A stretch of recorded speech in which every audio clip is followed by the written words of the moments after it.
It's been a staple of one downtown neighborhood for generations, but next week it will be coming down. This massive elm tree will be cut down next week after city officials determined it's reached the end of its life.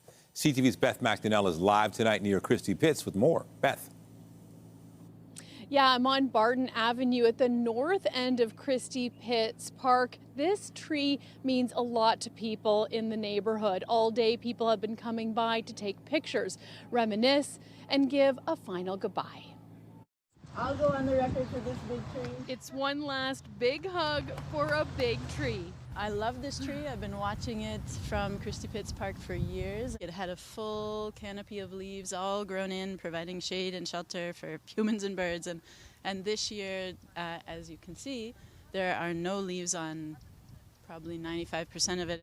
Dominating the landscape, the enormous American elm, also called a white elm, has been standing tall in the Christie Pitts neighborhood for a century, but now it's coming down. At the end of May, the city found the tree was nearly dead.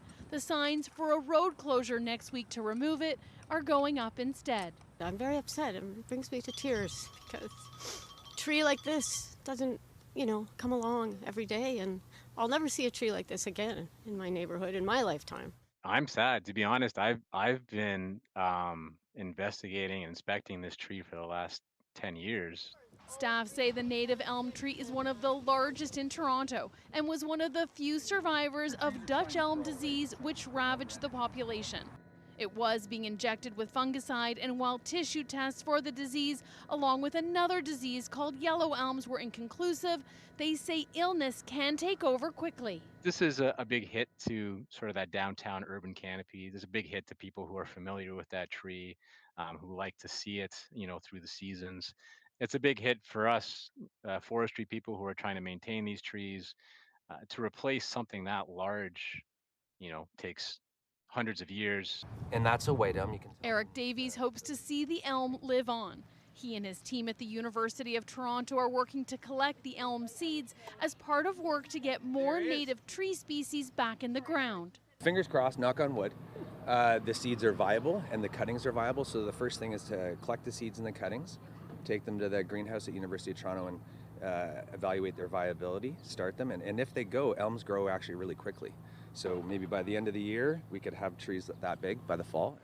A silver lining, perhaps, to the elm's towering presence. I think it's hopeful, considering the history that this tree has had here. A way to hopefully keep the memory of this magnificent elm alive. The city says one of the hazards with this tree is that with dead branches, they can break. Another issue with taking it down means that they can hopefully prevent the spread further of disease. The tree is slated to come down between Tuesday and Thursday. Reporting live, I'm Beth Macdonell. Michelle, back to you. Thank you, Beth.